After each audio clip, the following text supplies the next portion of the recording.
Efesios capítulo 4, vamos a leer del verso 1 al 6.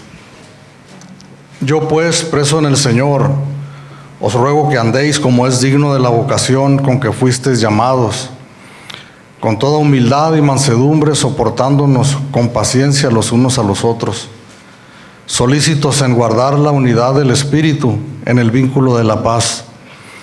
Un cuerpo y un espíritu, como fuisteis también llamados en una misma esperanza de vuestra vocación, un Señor, una fe, un bautismo, un Dios y Padre de todos, el cual es sobre todos y por todos y en todos. Estos versículos que acabamos de leer, los primeros 6 versículos del capítulo 4 de aquí de Efesios, podemos mirar sin duda que el tema principal o la idea principal que expresa el apóstol Pablo aquí es la de la unidad, ¿verdad? Y qué importante es la unidad. Definitivamente, prácticamente no podemos hacer absolutamente nada si no hay unidad, ¿verdad? Unidad no es lo mismo que estar juntos. En esta mañana estamos aquí reunidos, estamos juntos en medio de estas 4 paredes, bajo el mismo techo, pero no necesariamente significa que eso sea unidad. Para poder lograr los propósitos de Dios, nosotros como cristianos, definitivamente no lo podremos lograr si no hay unidad. Y eso lo podemos ver no solamente en la iglesia, ¿verdad? Dentro del cristianismo, si nosotros echamos una mirada fuera de las 4 paredes de la iglesia y tomamos los ejemplos que podemos mirar en este mundo, y donde quiera que haya un grupo de personas que se han propuesto lograr un objetivo, lograr un propósito, definitivamente lo van a lograr si juntos van rumbo a ese propósito con unidad. Un equipo de fútbol, una cuadrilla de trabajadores en una empresa, un partido político, donde quiera que haya un grupo de personas, es indispensable que tengan esa unidad entre ellos, ¿verdad? Estaba meditando en la mañana y estaba pensando acerca de los equipos de fútbol, ¿verdad? Cómo ellos, antes de salir a jugar, ese grupo de personas que tiene como propósito, pues, tener éxito, ¿no? En ese partido que van a tener más adelante, juntamente con su entrenador, con su director técnico, y que juntos no llegan a un acuerdo cómo van a jugar, la estrategia que ellos van a tener para poder tener éxito en el juego, en el partido. Y como aquellos 11 hombres, ¿no?, que salen al campo de juego, cada uno de ellos con una habilidad diferente, ¿verdad? Una posición diferente cada uno de ellos, pero todos ellos con un mismo propósito, ¿verdad?, el cual estuvieron hablando unos momentos antes, y salen al terreno de juego. Y si cada uno de ellos se aplica en lo que estuvieron platicando, en lo que estuvieron hablando, pues seguramente van a tener éxito, ¿verdad?, en ese juego, en ese partido de fútbol.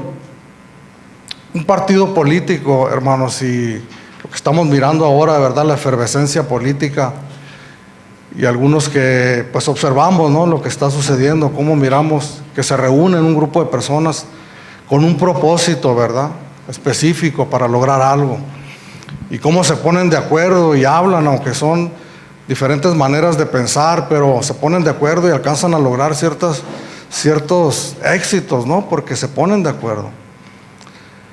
Sin embargo, lo que podemos mirar también, no solamente en el deporte, en la política, sino en cualquier parte donde haya un grupo de personas, repito, que se reúnen para lograr un propósito, miramos que con el tiempo pues no se pueden sostener, ¿verdad? El éxito no es continuo, el equipo de fútbol gana el campeonato una temporada y el siguiente año les es difícil, ¿verdad?, poder mantener esa estabilidad. Hablando lo que hablamos hace un momento de la política, partidos políticos que han llegado al poder, no solamente en este país, en otros países, pero cómo pasa el tiempo y no se pueden sostener. ¿Por qué sucederá eso? ¿Por qué será, hermanos, que no se puede mantener, ¿verdad?, un propósito por el cual un día ellos se pusieron de acuerdo y alcanzaron a lograr ciertas cosas, pero en un momento dado no se pueden mantener, no se pueden sostener ahí?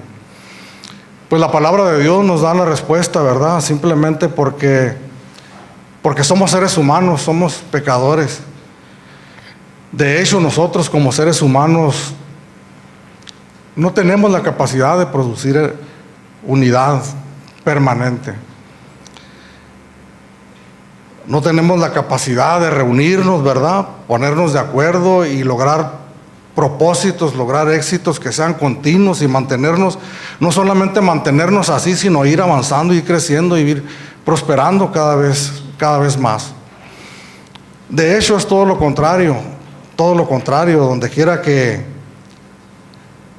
hay seres humanos, lo que más podemos mirar nosotros, más que unidad, miramos división, ¿verdad? Estamos leyendo unos textos bíblicos de la palabra de Dios, el apóstol Pablo que está hablando a la iglesia de Éfeso, y yo les estoy presentando unos ejemplos seculares tal vez, pero como iglesia nosotros somos llamados precisamente, les repito, este tema principal del que habla el apóstol Pablo en este capítulo 4, en los primeros versículos, es acerca de la unidad en la iglesia. Pero ¿cómo miramos nosotros la iglesia, hermanos, en términos generales? Si somos observadores y miramos las cuestiones que están allá afuera, ¿verdad?, tal vez hemos pertenecido nosotros a alguno de esos grupos, ¿verdad?, deportivos, políticos, etcétera, que se han reunido para lograr objetivos, y de primera mano nos hemos dado cuenta de dentro, ¿verdad?, lo difícil, ¿no?, que es ponerse de acuerdo con otras personas con diferentes maneras de pensar, con diferentes ideologías, con diferentes personalidades, caracteres. Cómo es difícil, ¿verdad? Y finalmente aquello termina por no progresar. Cambian las personas, los equipos deportivos cambian a sus jugadores, los grupos van cambiando de personas, vuelven a lograr ciertos éxitos, pero finalmente, irremediablemente, con el tiempo, termina sucediendo lo mismo, la división. En Efesios, aquí capítulo 4, en el versículo 22, el apóstol Pablo les recuerda a los efesios de su antigua manera de vivir, ¿verdad? Y le dice: en cuanto a la pasada manera de vivir, despojaos del viejo hombre que está viciado conforme a los deseos engañosos. Dice, despojaos, como si fuera un trapo viejo, ¿verdad? Un harapo, una ropa sucia que no nos va a servir, que la traemos arrastrando desde nuestra antigua manera de vivir. Dice, despojaos del viejo hombre que está viciado conforme a los deseos engañosos. ¿Cuáles son esos deseos engañosos que habla Pablo y que podemos mirar a lo largo de toda el Nuevo Testamento? Las descripciones, ¿verdad?, que hacen los escritores al presentar las características de nosotros, los seres humanos, cuando no conocemos al Señor. Podemos mirar aquí mismo en Efesios, a partir del versículo 25 del capítulo 4, podemos mirar las características negativas, ¿verdad?, que todos nosotros tenemos cuando no conocemos al Señor. Si damos unas páginas hacia atrás en la carta a los Gálatas, en el capítulo 5, en el verso 19, y donde describe más detalladamente cuáles son esos deseos engañosos que hay en todos nosotros, y dice el escritor aquí en el verso 19, dice manifiestas, o sea, son visibles, son Las podemos observar, son manifiestas, están delante de nosotros. Las obras de la carne, que son adulterio, fornicación, inmundicia, lascivia, idolatría, hechicerías. Aquí hago una pequeña pausa para, antes de enumerar las siguientes que siguen, ¿verdad? Que es la sección donde se refiere a obras de la carne en cuanto a nuestras relaciones con otras personas, ¿verdad? Dice enemistades, pleitos, celos, iras, contiendas, disensiones, herejías, envidias y homicidios. Ese es el retrato, hermanos, que la palabra de Dios hace de nosotros cuando no conocemos al Señor Jesucristo. Entonces podemos nosotros entender un poquito más, ¿verdad? ¿Por qué ciertos grupos no se pueden mantener firmes, ¿verdad? En un propósito, y muchas veces propósitos buenos, justos, loables, que diríamos nosotros deberían de mantenerse, deberían de seguir, pero ¿por qué? Los amantes de la música, ¿verdad? En años pasados que conocíamos a grupos musicales muy exitosos, ¿verdad? Que ganaban cantidades de dinero, que habían alcanzado lo que ellos habían buscado con tanto esfuerzo y por tanto tiempo, pero en un momento no se pudieron sostener, ¿verdad? Ahí tuvieron que separarse. Ese es el patrón, hermanos, de conducta, y lo podemos entender a la luz de la palabra cuando miramos nuestra radiografía o nuestro retrato en la palabra de Dios. Tenemos nosotros más características que nos llaman a nosotros a la división, a la enemistad, a la separación, a estar enemistados unos contra otros. Las obras de la carne. Pero regresando a la iglesia, que es lo que nos interesa a nosotros, ¿verdad? La iglesia, en términos generales, ¿cómo miramos nosotros a la iglesia? Y no me refiero únicamente a la iglesia local, ¿verdad? En la que nosotros nos reunimos, aunque también debemos de ver eso, desde luego, sería lo que más nos importaría a nosotros, ¿verdad? Porque estamos aquí. Pero en términos generales, ¿cómo miramos nosotros a la iglesia de Jesucristo? Miramos unidad, miramos que nos reunimos, ¿verdad? El otro día hablaba con un pastor de otra ciudad, y en las pláticas él me hizo esta observación dentro de lo que estábamos platicando. Me dijo: yo ya no voy a las reuniones de pastores, dice, de tal ciudad, de esta ciudad, de mi ciudad. Y obviamente me dio las razones por las cuales ya no iba. Pero ¿por qué será tan difícil, hermanos, si estamos hablando de obras de la carne que están en aquellos que no han conocido la misericordia y la gracia de Dios? Porque este texto, Gálatas capítulo 5, nos habla también del fruto del Espíritu, ¿verdad?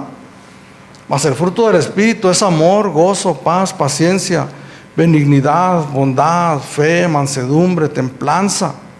Y termina diciendo: contra tales cosas no hay ley. Más aún todavía continúa diciendo: pero los que son de Cristo han crucificado la carne con sus pasiones y sus deseos. Pues hay una realidad, ¿verdad?, de la que hemos hablado en más de una ocasión. Y esta realidad, pues, es que todavía no estamos en el cielo. Cantamos hermosos cantos como el de hace unos momentos, ¿verdad? Y nos gozamos, nos emocionamos al pensar que un día vamos a estar en la presencia de Dios. Sin embargo, aún no estamos allá, estamos luchando, estamos batallando con esta carne pecaminosa. Hemos crucificado, sí, como dice aquí el verso 24 de Gálatas, capítulo 5, dice: hemos crucificado la carne con sus deseos y pasiones. Pero la gran realidad de nuestra experiencia personal es que luchamos todavía. Estas palabras que miramos de las obras de la carne se nos hacen a nosotros no solamente conocidas porque vemos o porque oímos, sino porque, si somos sinceros, las experimentamos todavía, por lo menos las luchas, ¿verdad?, en contra de ellas. Algo que tenemos nosotros que hacer, hermanos, es practicar la honestidad, ¿verdad?, y la realidad de nuestra lucha diaria en contra de las obras de la carne. Sin embargo, no tenemos opción, hermanos. Somos llamados a la unidad en la iglesia, en el cuerpo de Jesucristo. Nosotros como seres humanos y aún como cristianos, nosotros no tenemos la facultad de producir unidad. Podemos ponernos de acuerdo, ¿verdad?, y venir a la iglesia y decir, nos vemos ahí a las 10:30 de la mañana, y podemos convocarnos y podemos reunirnos y podemos estar juntos como estamos en esta mañana, pero no tenemos la facultad de producir unidad, ¿verdad?, de ser uno. ¿Qué es ser uno? ¿Qué es la unidad de la que estamos hablando?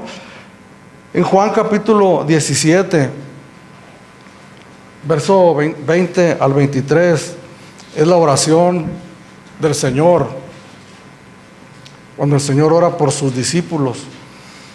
Y en el verso 20, el Señor dice estas palabras, dice: mas no ruego solamente por estos, o sea, por sus discípulos. Estaba orando por ellos a partir del verso 1 del capítulo 17, por sus 12 apóstoles. No pido no solamente por ellos, dice, sino por los que han de creer en mí por la palabra de ellos, para que todos sean uno, como tú, oh Padre, en mí y yo en ti, que también ellos sean uno en nosotros, para que el mundo crea que tú me enviaste.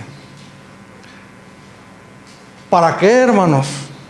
Dice, para que todos sean uno, como tú, oh Padre, en mí y yo en ti, que también ellos sean uno en nosotros, para que el mundo crea que tú me enviaste. Entonces, la unidad en la iglesia, hermanos, la unidad entre nosotros como cristianos, es la principal característica o la principal señal que nosotros deberíamos de tener junto con el amor. Porque el Señor dijo, ¿verdad?, en esto conocerán que son mis discípulos, en que se aman los unos a los otros. Y lo hemos escuchado y lo hemos dicho muchas veces, ¿verdad? Como el apóstol Juan escribe en su primera carta, ¿verdad?, que si nosotros no amamos a nuestro hermano que vemos, ¿cómo decimos que podemos amar a Dios? Si el amor de Dios no está en nosotros, entonces nosotros no podemos amar a nuestros hermanos con el amor del que la palabra de Dios nos dice. Es una de las principales características, el amor de Dios en nosotros, y que nos amamos los unos a los otros. Pero ¿cuántas veces pensamos en la unidad, verdad, como una característica principal de la iglesia cristiana, que la distingue, que sería su sello distintivo, ¿verdad? Porque el Señor lo está diciendo aquí en esta oración, para que el mundo vea. Dice que el mundo crea que tú me enviaste.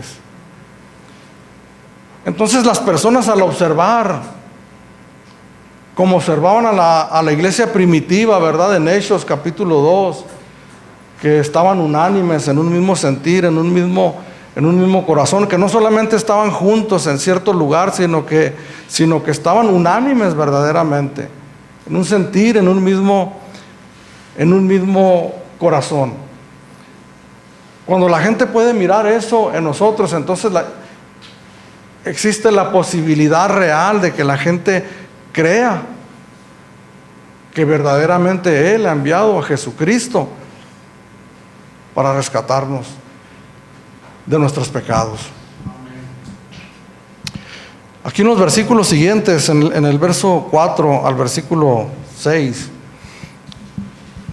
enfatiza, ¿verdad? Por si alguna duda quedara de que el énfasis que está poniendo el apóstol Pablo aquí en estos primeros versículos es la unidad de la iglesia. Y dice un cuerpo y un espíritu, como fuisteis también llamados de una misma esperanza de vuestra vocación. Un Señor, una fe, un bautismo, un Dios y Padre de todos, el cual es sobre todos y por todos y en todos. Hay algunas versiones, la versión internacional, la versión de las Américas, que añade la palabra solo, es decir, un solo cuerpo y un solo espíritu, como fuisteis también llamados en una misma esperanza de vuestra vocación. Un solo Señor, una sola fe, un solo bautismo, un solo Dios y Padre de todos, el cual es sobre todos y por todos y en todos. Todas estas cosas, hermanos, nos unen a nosotros, ¿verdad? Como cristianos. Si nosotros examinamos, que no lo vamos a hacer en esta mañana, pero si examinamos cada una de las palabras que se mencionan aquí, podemos nosotros llegar a la conclusión de que son cosas que nosotros compartimos, ¿verdad? El mismo cuerpo, la misma iglesia, pertenecemos a la misma iglesia, no necesaria la misma denominación o al mismo nombre que está afuera, como se denomina esta iglesia, sino a la misma iglesia de Jesucristo, a todos los hombres, las mujeres que fueron rescatados con su sangre preciosa y que pasamos a formar parte de su iglesia. Un espíritu, el Espíritu Santo, que nos convenció y nos trajo hasta sus caminos.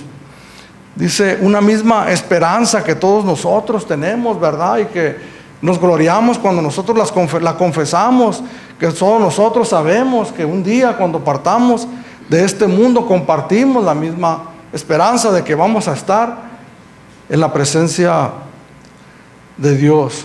Un Señor, nuestro Señor y Salvador Jesucristo, una fe, un evangelio, una enseñanza, una doctrina, un bautismo, un Dios y Padre de todos, el cual es sobre todos y por todos y en todos. Entonces, ¿por qué batallamos, hermanos? Para estar unánimes juntos, para poder mantener esa unidad. El apóstol Pablo, el llamado del apóstol Pablo aquí no es para que nosotros produzcamos unidad, porque hemos dicho que somos incapaces, que no lo podemos hacer, no podemos nosotros producir unidad. Podemos de alguna manera lograr, ¿verdad?, ciertos acuerdos para lograr ciertos propósitos de manera externa, ¿verdad?, llegar a un convencimiento por alguna motivación que tengamos externa, y podemos llegar hasta ciertos límites, ¿verdad? Pero no podemos producir una unidad interna dentro de nosotros de tal manera que todos nosotros lleguemos a ser uno. Por eso el apóstol Pablo no les pide a la iglesia, no nos pide a nosotros que seamos nosotros responsables de producir la unidad. En lugar de eso, el apóstol Pablo le pide a la iglesia que nosotros nos esforcemos en mantener la unidad que Dios ha producido en nosotros. La semana pasada hablábamos que no hay tal cosa, ¿verdad?, como un cristiano que dice, yo no tengo iglesia, soy cristiano, pero no me congrego. Creo en Dios, creo en el evangelio, pero no creo en las iglesias. Yo llevo mi fe aparte en mi casa, me alimento predicaciones en el internet. Pues la palabra de Dios, decíamos, que no apoya eso. Nosotros no nos podemos apoyar en la Biblia para hacer esa afirmación. Como cristianos, todos nosotros, el momento que el Señor nos rescató, el siguiente paso que sucedió es que nosotros fuimos puestos en el cuerpo de Cristo, en la iglesia de nuestro Señor Jesucristo. Y hay una palabra que dice aquí el apóstol Pablo en el versículo 1, cuando dice: yo pues, preso en el Señor, os ruego que andéis como es digno de la vocación con que fuisteis llamados. Quienes han leído esta carta a los Efesios se han de haber dado cuenta que los primeros 3 capítulos habla de la obra maravillosa que Dios hizo a través de su Hijo Jesucristo por su iglesia, ¿verdad? Por su pueblo. Habla de la gracia, habla de la fe, de la salvación, de la justificación, de la obra maravillosa que ha hecho en cada uno de nosotros al traernos a sus caminos. Y nos recuerda también Romanos capítulo 12, versículo 1, ¿verdad? Cuando dice el apóstol Pablo, escribe: así que, hermanos, os ruego por las misericordias de Dios, que presentéis vuestros cuerpos en un sacrificio santo y vivo, agradable al Señor. Estas palabras, hermanos, son un llamado no a buscar algo o a lograr algo. Estas palabras es un llamado a que nosotros respondamos a algo que hemos recibido, ¿verdad? Y ese algo que nosotros hemos recibido es la gran salvación de nuestras almas. No nos pide que nos esforcemos para poder alcanzar, ¿verdad?, ciertas bendiciones o ciertos privilegios de parte de Dios. No, hermanos. Nos pide que respondamos nosotros en agradecimiento a Dios por lo que Él ha hecho en nosotros. Dice Pablo en los 2 textos, en Romanos capítulo 12 y aquí en el que estamos leyendo, capítulo 4, versículo 1 de Efesios, dice: les ruego, los exhorto a que andéis como es digno de la vocación con que fueron llamados. En realidad esta frase no tiene mucha dificultad para que nosotros la entendamos, ¿verdad? Simplemente nos está pidiendo que nosotros andemos, ¿verdad? Que nuestra manera de vivir, nuestro comportamiento, nuestras actitudes como cristianos estén de acuerdo, ¿verdad? A la par, que vayan a la par, o que manifiesten que verdaderamente algo grande y poderoso ha sucedido en nuestras vidas. Que hemos sido rescatados de nuestra vana manera de vivir, del pecado, de la maldad que nos tenía esclavizados, que traía sufrimiento en nuestras vidas, que estábamos perdidos sin Dios y sin esperanza, como lo menciona aquí Pablo en esta carta a los Efesios. Entonces es el llamado, ¿verdad? Andar como es digno. ¿Y cómo sería ese andar, hermanos? Que nosotros manifestáramos ese mismo nivel, ¿verdad?, del gran llamado que nosotros hemos recibido.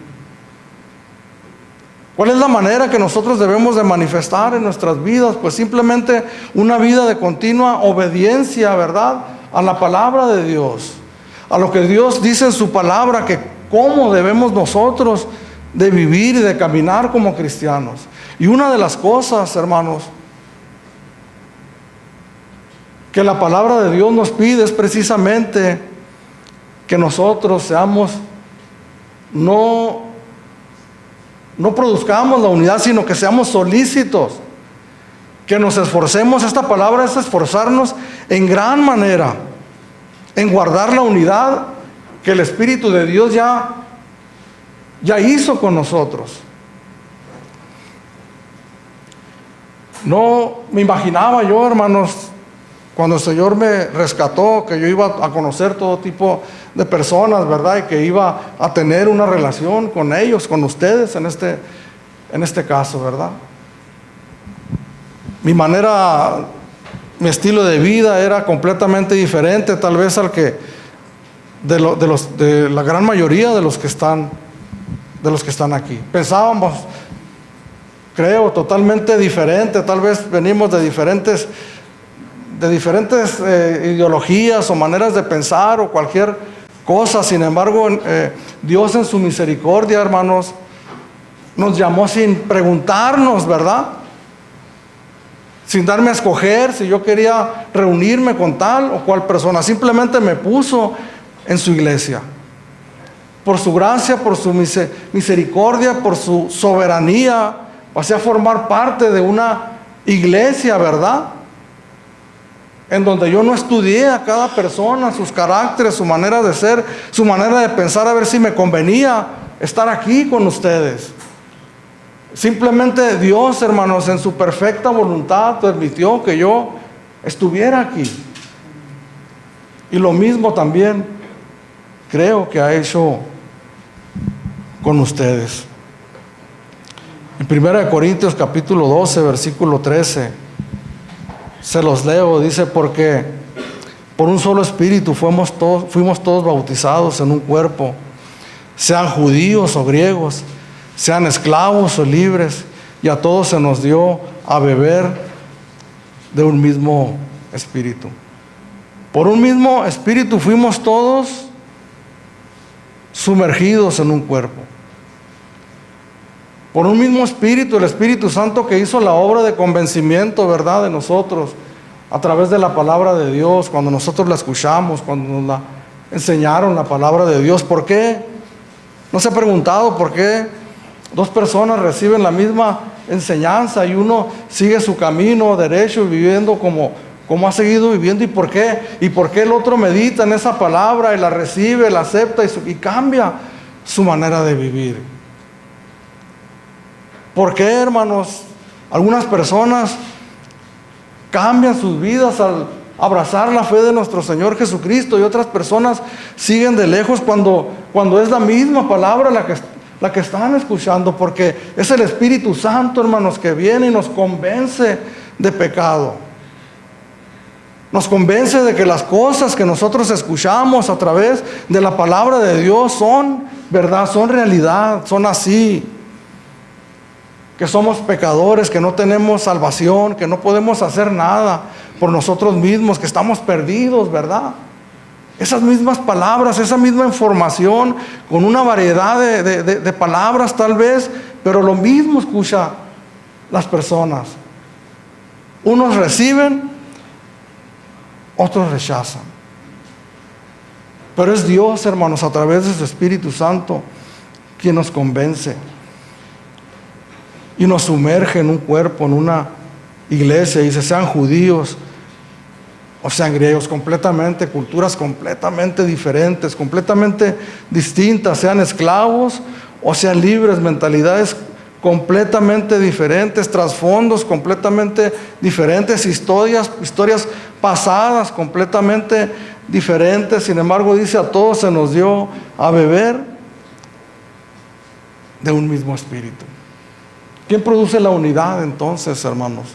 Si no es Dios a través de su Espíritu Santo. Podemos nosotros entonces, yo creo que estoy en la posibilidad de asegurar, hermanos, por medio de la palabra de Dios, ya no hablando de la iglesia universal, ¿verdad?, sino hablando de nosotros que estamos reunidos aquí en esta mañana y que hemos abrazado la fe en nuestro Señor Jesucristo, que estamos aquí porque Dios así lo propuso. Porque decimos, y estoy de acuerdo, ¿verdad?, en Dios en los caminos de Dios no hay casualidades. No es casualidad, hermanos, que estemos aquí reunidos. Dios nos ha unido, hermanos, por medio de su Espíritu Santo. Es lo que la palabra de Dios nos dice. Nosotros no pudimos haber logrado eso. Pudimos haber hecho algunos esfuerzos humanos, ¿verdad? Rentar un lugar y decir: vamos a reunir a diferentes personas y vamos nosotros a hacer determinadas estrategias para estar unidos e ir en pos de un objetivo. Sin embargo, si no es Dios el que lo ha hecho, va a suceder como aquel equipo de fútbol, como aquel partido político, como aquel grupo de personas que se reunieron para lograr algo, ¿verdad? Como aquel grupo musical famosísimo que finalmente a determinado tiempo tuvieron que separarse porque ellos eran incapaces de producir unidad.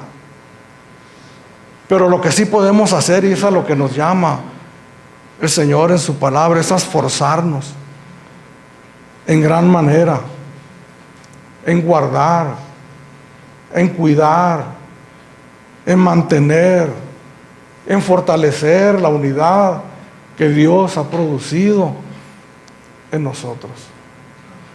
Por eso cuando Pablo dice, yo pues preso en el Señor, os ruego que andéis como es digno. Esto va más allá, hermanos, de portarme bien, ¿verdad? De tener un buen comportamiento, que definitivamente así es. Sino que esto es mucho más profundo, hermanos, porque poco podemos hacer cada uno de nosotros por nuestra parte, por nuestro lado. Pero mucho podemos nosotros hacer definitivamente, y es lo que la palabra de Dios nos habla, hermanos. Mucho podemos hacer nosotros cuando estamos unidos en un mismo sentir, porque principalmente presentamos nosotros una de las principales características de la iglesia de nuestro Señor Jesucristo, una iglesia unida. Esa manera de vivir, hermanos, reúne en el versículo 1, cuando dice os ruego que andéis, la palabra andéis, eso es lo que significa una manera de vivir, un estilo de vida. Y ese estilo de vida, hermanos, de nosotros como cristianos está compuesto de muchas formas y de muchas maneras. Pero aquí el apóstol Pablo menciona unas cosas bien tremendas, hermanos, bien profundas, que nos hablan de la seriedad, de la altura, a lo que fuimos llamados precisamente cuando dice que andemos, dice como es digno. Nos menciona unas palabras, ¿verdad?, que para nosotros son familiares y las relacionamos con características de personalidades de ciertas personas que creemos nosotros encontrarlas en algunas personas, incluyendo personas que no son cristianos, que no conocen al Señor. En el versículo 2 dice, con toda humildad y mansedumbre, soportándonos con paciencia los unos a los otros, en amor. Aquí nada más en este versículo, hermanos, miramos 4 palabras tan tremendamente profundas. Cada una de ellas pudiéramos nosotros equivocarnos y pensar que es algo que nosotros podemos producir por nosotros mismos, que al igual que la unidad, verdaderamente no las podemos nosotros producir. La humildad, la mansedumbre, la paciencia y el amor. Eso no viene de nosotros, eso viene de Dios. Por eso cuando Pablo dice aquí en el verso 22 del capítulo 4, en cuanto a la pasada manera de vivir, despojados del viejo hombre, que está viciado conforme a los deseos engañosos. Ya mencionamos esos deseos engañosos que están en Gálatas capítulo 5.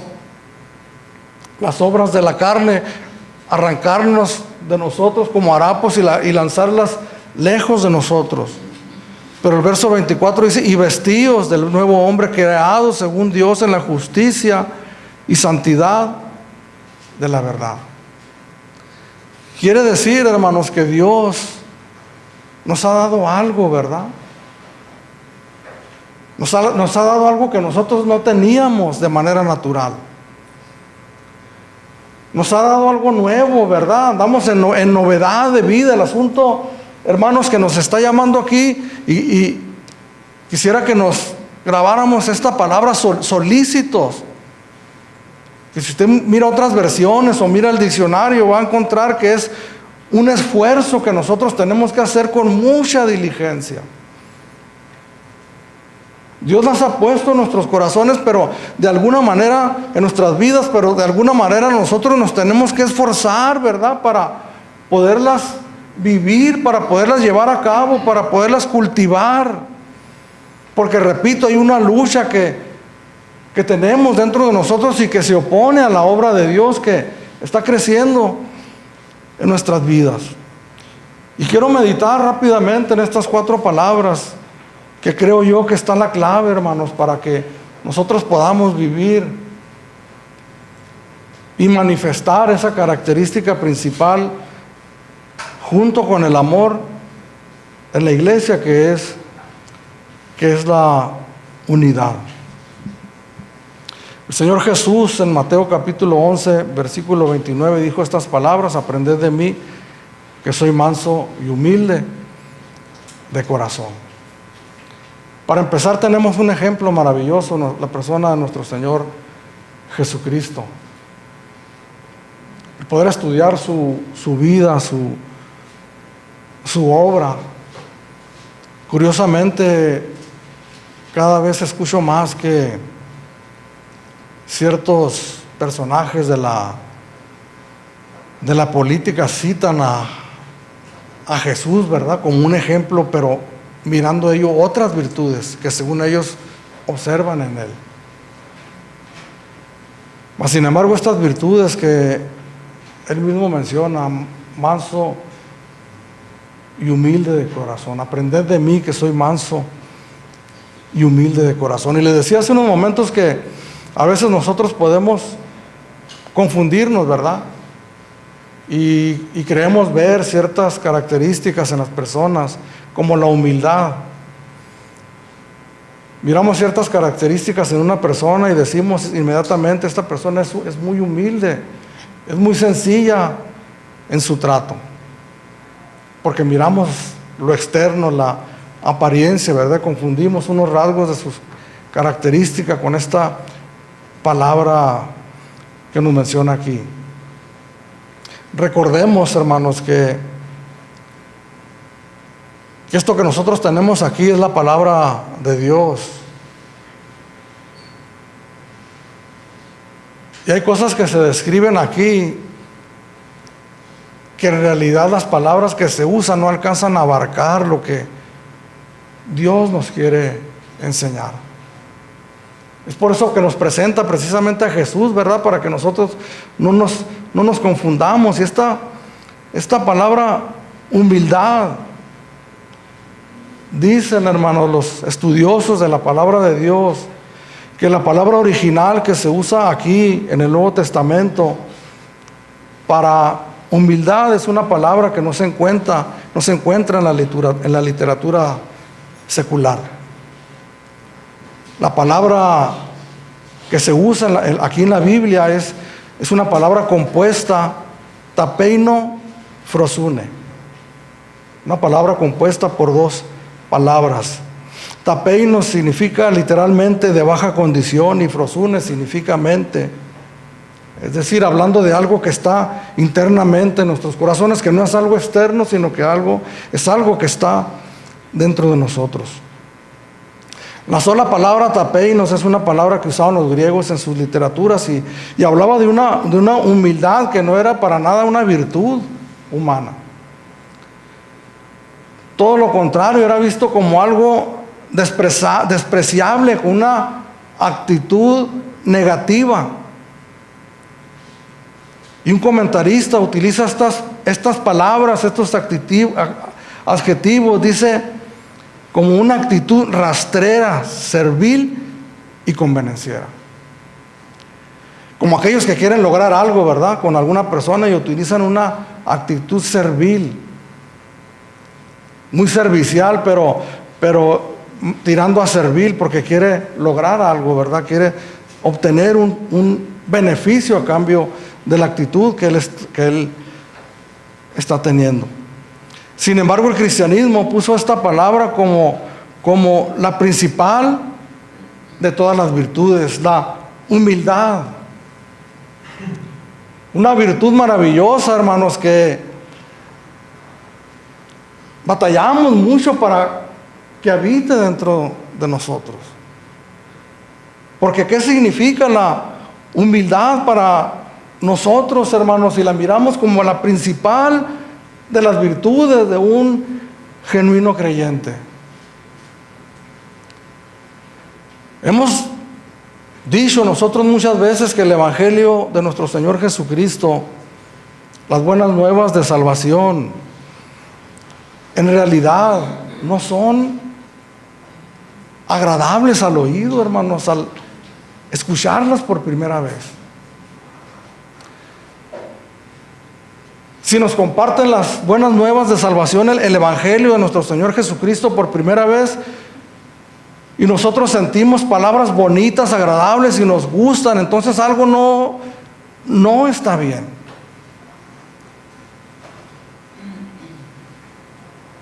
Porque si no somos humildes nosotros, que no lo somos, antes de conocer a Jesucristo, entonces nosotros somos orgullosos, ¿verdad?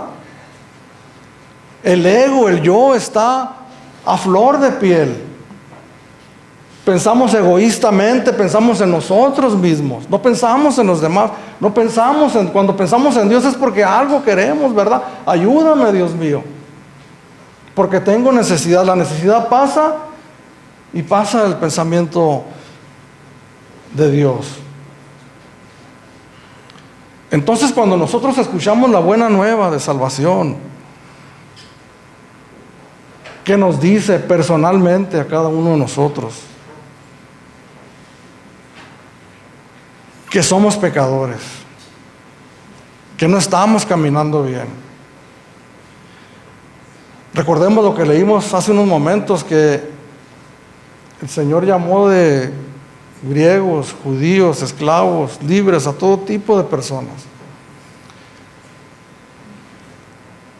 Y aquí no hay excepción, hermanos. Y perdone la crudeza de las palabras: drogadictos, alcohólicos, personas que practican inmoralidades de todo tipo,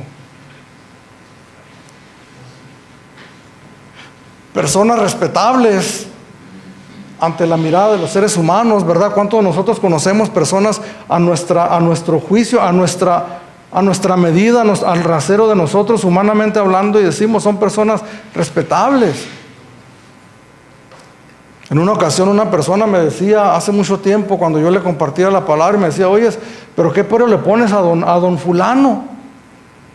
¿A poco él cuando se muera se va a ir al cielo? Bueno, es que nosotros ponemos el rasero humano, ¿verdad? Y para nuestros ojos hay algunas personas que son personas respetables, pero la verdad de las cosas, y es ahí donde viene lo ofensivo, es que todos nosotros, ellos, nosotros, todos estamos mal.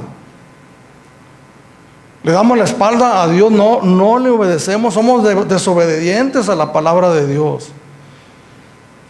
Y lo único que nos va a salvar es que nosotros reconozcamos nosotros que somos efectivamente, que somos pecadores. Que renunciemos a defendernos, ¿verdad? Porque nos defendemos, no, es que, pero yo me encomiendo, yo voy, yo hago. No. Somos pecadores. Todos nosotros. Y eso hiere, hermanos, el orgullo, lo mata. La palabra de Dios como una espada que atraviesa eso, y aquello causa dolor, causa ofensa. Pero es necesario para que el orgullo muera. El Sermón del Monte, el Señor Jesús lo comenzó con estas palabras: bienaventurados los pobres, porque de ellos es el reino de los cielos. ¿A qué pobres, hermanos? Los desamparados, los que viven en miseria económica, aquellos que no han tenido la fortuna de nacer en un país próspero, en una familia acomodada. El Señor Jesús es específico cuando dice los pobres en espíritu. Hablando en términos, vocabulario que usamos como mexicanos, se va a oír un poquito un poquito brusco, pero a veces utilizamos esta palabra y decimos, ¿verdad? No tengo ni en qué caerme muerto. La palabra que usa Jesús para mencionar a los pobres es una palabra que menciona una pobreza extrema, espiritual. Que si a la persona más rica del mundo, hablando espiritualmente, personas rectas, justas, delante de las personas, delante de los demás, no les alcanza su justicia para hallar gracia delante de Dios, cuánto más aquellos que reconocemos en un momento dado que no tenemos ni en qué caernos muertos. Cuando dejamos de defendernos, hermanos, cuando dejamos de poner peros por delante de nosotros, justicias propias, empezamos nosotros a conocer la humildad que viene de parte de Dios. Romanos capítulo 12, versículo 3. Digo pues por la gracia que me es dada a cada cual que está entre vosotros, que no tenga más alto concepto de sí que el que debe de tener, sino que piense de sí con cordura, conforme a la medida de fe que Dios repartió a cada uno. La humildad, hermanos, es saber dónde nosotros verdaderamente estamos parados. Es llegar a conocernos a nosotros mismos, a contemplarnos a nosotros mismos y saber verdaderamente quiénes somos nosotros a la luz de la palabra de Dios. El poder entender, hermanos, que nosotros no tenemos nada que sea una virtud propia. ¿Qué tienes? Pregunta el apóstol Pablo, que no hayas recibido. Todo lo que nosotros tenemos, hermanos, seamos cristianos o no lo seamos, viene de Dios. En la mañana no sé cómo estaba mirando un mensaje que entró en el teléfono y de repente me llamó la atención un niño que salió ahí de unos 3 o 4 años. Yo creo que ni al kinder iba todavía. Y no sabía ni hablar todavía. Y tenía un cuaderno delante de sí y tenía unas multiplicaciones sencillas, ¿verdad? Rústicas, como, no digo que las haríamos fácil, pero batallaríamos un poquito, ¿no? Pero este niño que no sabía todavía ni hablar casi, estaba resolviendo esas ecuaciones de matemáticas en voz alta, y lo sacaba cuentas y las 9 por 4, 36. Llevamos 3. A lo que voy, hermanos, un niño de 3 años, que seguramente cuando sea grande va a ser un genio, hermanos, matemático, pero ¿de dónde viene ese talento que él tiene? Definitivamente viene de Dios. Todo lo que nosotros tenemos, hermanos, viene de parte de Dios. El Señor dijo en Juan capítulo 15, versículo 5, sin mí nada podéis hacer. La humildad, hermanos, es que lleguemos a conocernos nosotros en realidad como somos. Si tenemos alguna virtud, si tenemos algún talento, si tenemos algún don, hermano, no dudemos nosotros en reconocer que lo tenemos por la gracia y por la misericordia de nuestro Dios. La otra palabra que utiliza el apóstol Pablo aquí es la palabra mansedumbre.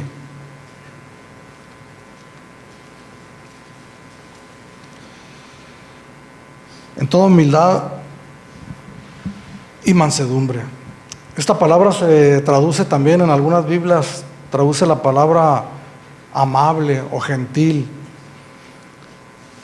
Por eso a veces viene la confusión, ¿verdad? Podemos pensar en ciertas personas. Esta persona es una persona que tiene mucha mansedumbre, ¿verdad? Hay personas que son tardos para airarse, ¿verdad? Uno los puede estar cuqueando y su paciencia es mucha, aguantan mucho, ¿verdad? Contrario a otros que son como cerillitos a la menor provocación, se encienden rápidamente. Sin embargo, esa no es la mansedumbre de la que el apóstol Pablo está mencionando. Algunos la describen como poder contenido. La mansedumbre es consecuencia de la humildad. Es decir, si nosotros no hemos aprendido a ser humildes, nosotros no podemos pasar al siguiente paso de ser mansos. La mansedumbre. La mansedumbre primeramente es en nuestro trato de nosotros para con Dios. Es la disposición de nuestra alma, de nuestro espíritu, de aceptar los tratos de Dios para con nosotros como justos, como rectos. Es la renuncia, ¿verdad?, a cuestionar a Dios, a reclamar, ¿verdad?, porque nos suceden determinadas circunstancias, determinadas cosas. Entonces, nosotros en esa mansedumbre aprendemos a decirle: Señor, acepto lo que tú tienes para mí, sea bueno o sea malo. En nuestra relación con Dios, hemos renunciado nosotros a todo derecho que creamos que nosotros pudiéramos tener. Y vaya que necesitamos nosotros la humildad y que nos lleva a la mansedumbre, hermanos, porque la vida cristiana es difícil. Vivimos en un mundo caído, hermanos, en un mundo que definitivamente no es justo para nadie. Pasan muchas cosas en este mundo que se nos hacen terribles, injustas, y nosotros como cristianos no estamos exentos de que esas cosas lleguen a nuestras vidas. Si pensamos nosotros que como cristianos va a ser una vida que nos va a ir, como decimos, de triunfo en triunfo, de prosperidad en prosperidad, que nos va a ir bien mañana y pasado también, que Dios nos va a librar, ¿verdad?, de todas nuestras aflicciones y que no vamos a tener ningún problema. Si pensamos así, el primer tropiezo que nosotros tengamos, lo primero que vamos a hacer es que vamos a levantar nuestros ojos al cielo y vamos a reclamarle al Señor. ¿Cuántas veces yo escuché estas palabras? Creo que me iba mejor antes de conocer al Señor, lo cual es una gran mentira. Las cosas buenas suceden para todos, como las cosas malas también suceden para todos. Esta mansedumbre que nosotros tenemos primeramente para con Dios, al aceptar sus tratos para con nosotros como buenos, como justos, porque Él es sabio y es Dios y sabe lo que hace, nosotros la trasladamos a nuestro trato con las personas. Y aquí es donde viene el esforzarnos nosotros en mantener la unidad, ¿verdad? Porque luego nosotros entendemos, ¿verdad?, que las dificultades que nosotros llegamos a tener unos con otros en la soberanía de Dios, nosotros debemos de entender que son permitidas por Dios, por alguna razón en su sabiduría, y que nosotros debemos manifestar esa mansedumbre de espíritu hacia los demás. Si hemos aprendido a no reclamar a Dios, hermanos, a no cuestionar a Dios, cuánto más a nuestro hermano, a nuestros hermanos. Esto no significa tampoco, ¿verdad?, que no vamos a hacer absolutamente nada, pero estamos hablando de un espíritu de mansedumbre en nosotros, que nos ayuda, hermanos, que nos ayuda en nuestra relación unos con otros. Hay un pasaje muy conocido en 2 Samuel capítulo 16, donde el salmista David, el rey David, iba huyendo de su hijo Absalón, que le iba persiguiendo porque quería arrebatarle el reino, quería quitarle la vida. Y en esa huida se atravesó un hombre llamado Simeí, empezó a maldecir a David, ¿se acuerdan los que han leído ese pasaje? Y aquel hombre lo empezó a maldecir, ¿verdad? De una manera muy violenta, muy tremenda. Y uno de los generales de David le dice: mi señor, si tú me das la palabra, yo voy para arrancarle la cabeza a ese hombre. Y David lo detuvo y le dijo: no lo hagas, porque quizás Dios le ha dicho que me maldiga. Un ejemplo de mansedumbre tremendo, hermanos, que cada vez que paso por este pasaje y sabemos que David es un prototipo, un tipo de Jesucristo. Porque lo primero que nosotros pensamos es en lo contrario, ¿verdad? Es en el responder, es en la venganza. Es en cómo voy a hacer yo para desquitarme de aquella ofensa que he recibido. La mansedumbre es la renuncia total, hermanos, a los deseos de venganza. Cuando el Señor dice en su palabra que si alguno te hiere en la mejilla derecha, pon también la otra. Es una renuncia total a defender los derechos que nosotros creemos que tenemos.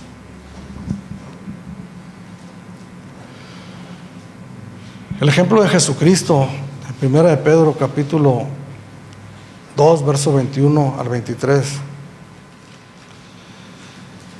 Les decía hace unos momentos que el Evangelio, las buenas nuevas de salvación, podemos decir que son hirientes, ¿verdad? En un principio, porque hieren al hombre carnal, hieren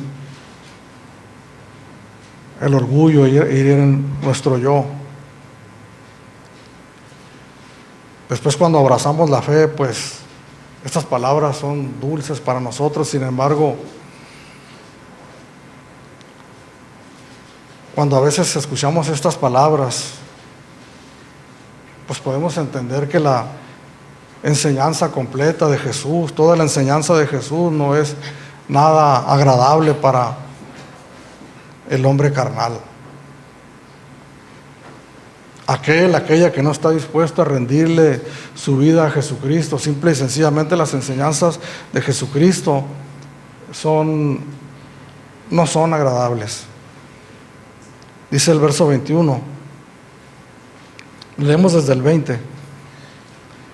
Dice: pues qué gloria es si pecando sois abofeteados y lo soportáis, mas si haciendo lo bueno sufrís y lo soportáis, esto ciertamente es aprobado delante de Dios. Pues para esto fuisteis llamados, porque también Cristo padeció por nosotros, dejándonos ejemplo para que sigáis sus pisadas. ¿A cuál ejemplo, hermanos?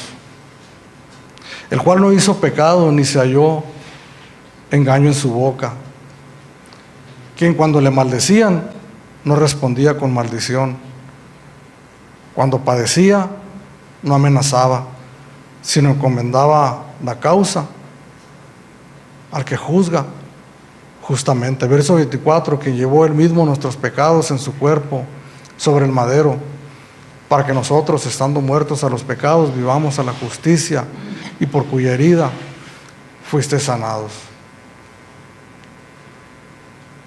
Nosotros, hermanos, que nuestra naturaleza nos lleva a nosotros a desquitarnos, a no dejarnos, ¿verdad?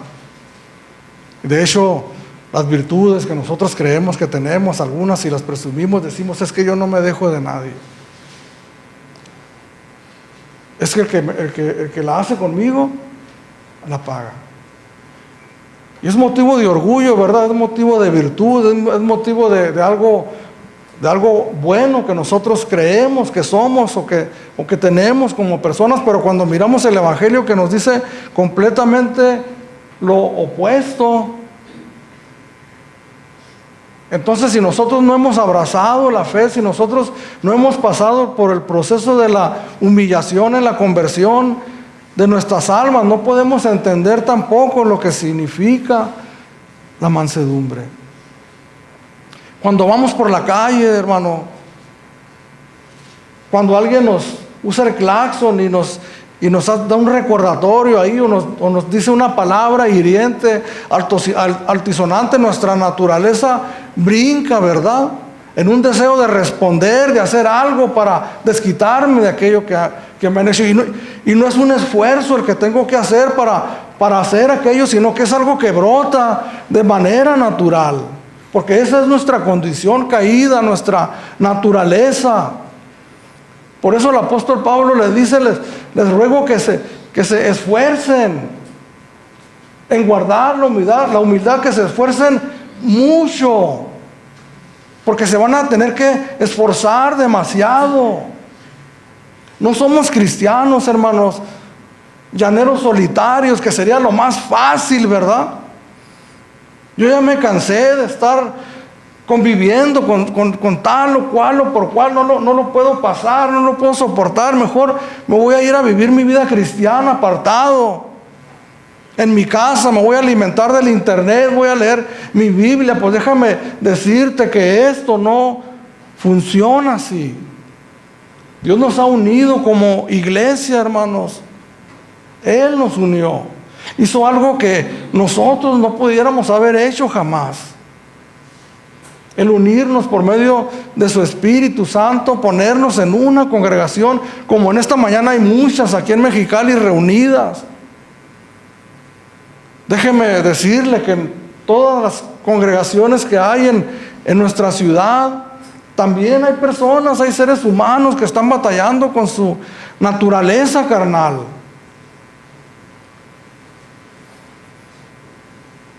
Que tienen problemas, ¿verdad? Unos con otros, que están batallando para manifestar esa unidad a la que Dios nos ha llamado. Por esa razón, y cada vez entiendo yo más, cuando el Señor Jesús nos llama a nosotros a la negación total. Si alguno quiere venir en pos de mí, niéguese a sí mismo, tome su cruz cada día y sígame. Porque al momento de empezar a seguir las pisadas del Señor Jesucristo, hermanos, tenemos que armarnos de ese pensamiento, de la negación al yo, a la carne, al hombre, a la mujer natural que está viciado conforme a esos deseos que nos van a acompañar toda la vida de nuestro cristianismo.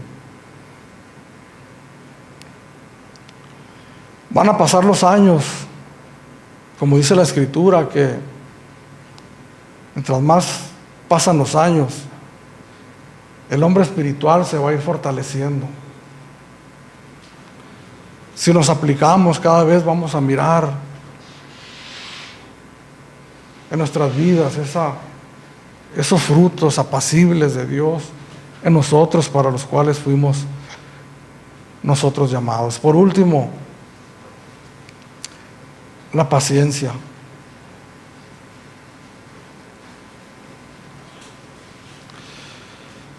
Soportándonos con paciencia los unos a los otros en amor. La paciencia y el amor. Esto es consecuencia de la humildad, de la mansedumbre. Aprendemos nosotros a soportarnos los unos a los otros.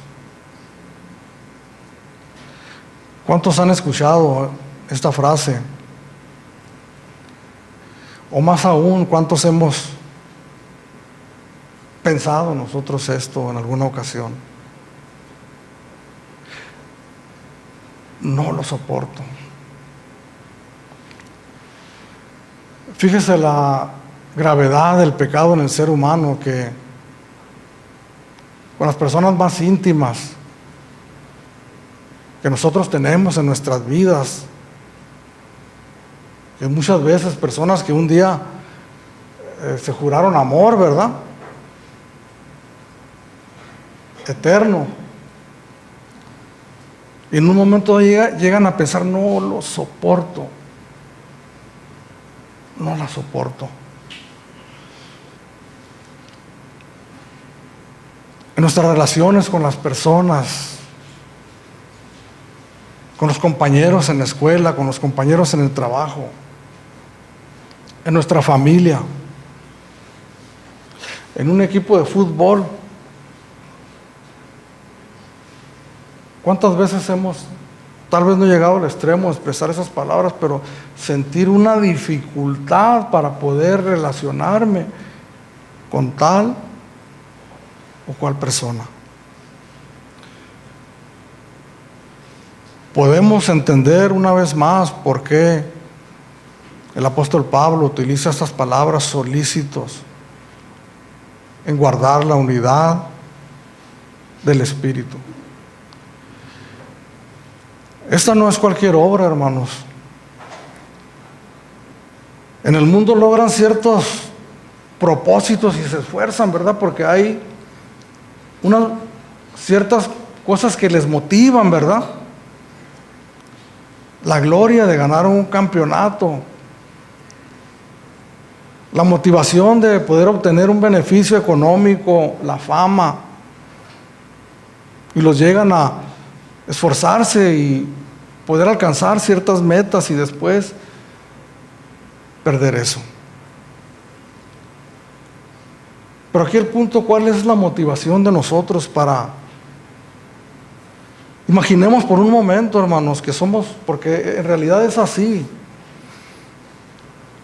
Esta carta está dirigida para una iglesia que estaba en Éfeso, para un determinado grupo de personas, pero realmente podemos decir nosotros eso, hermanos, que esta carta es una carta universal para la iglesia cristiana de todos los tiempos. Y esta es una carta para nosotros también, que se nos dice esta palabra a nosotros también, ¿verdad? Y que el llamado es para nosotros. Yo pues, preso en el Señor, os ruego que andéis como es digno de la vocación con la que fuisteis llamados. Este es un llamado profundo, es un llamado serio, hermanos, para todos nosotros. Que quienes hemos puesto la mano en el arado, podemos decir realmente que no tenemos opción.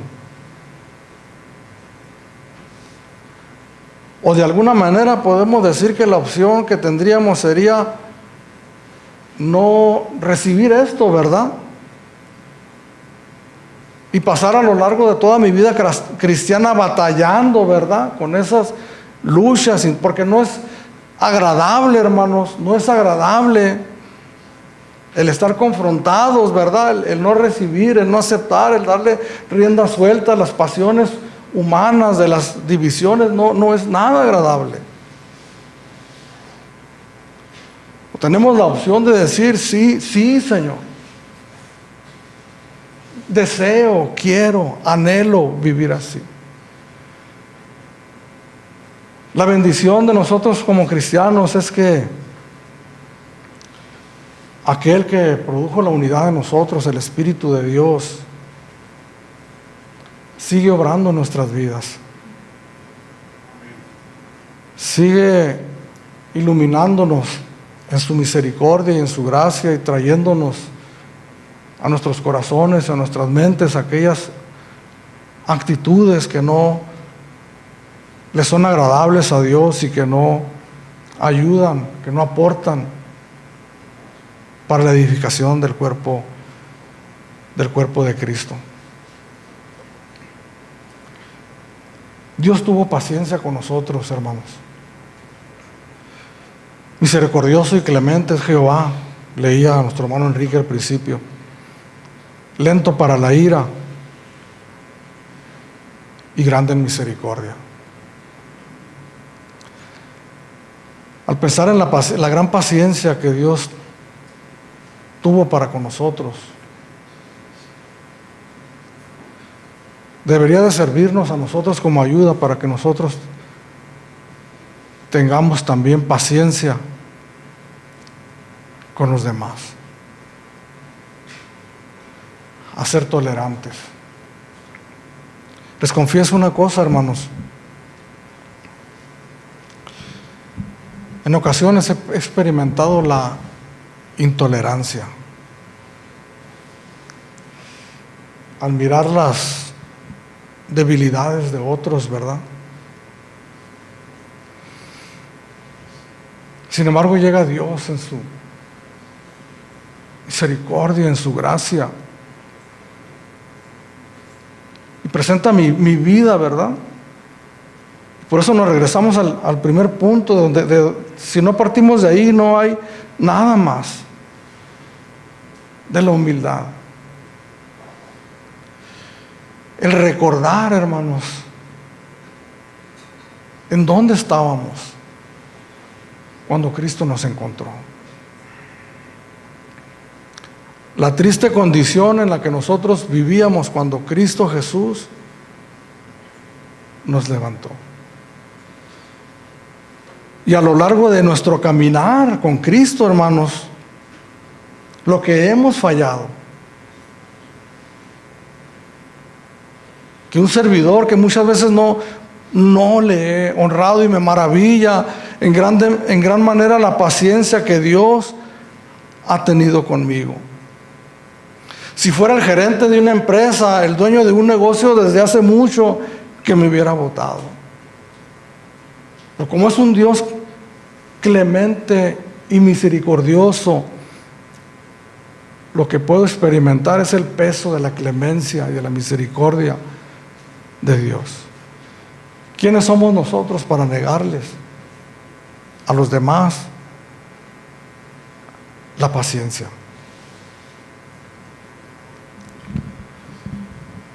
La última palabra que menciona, ya con esto termino,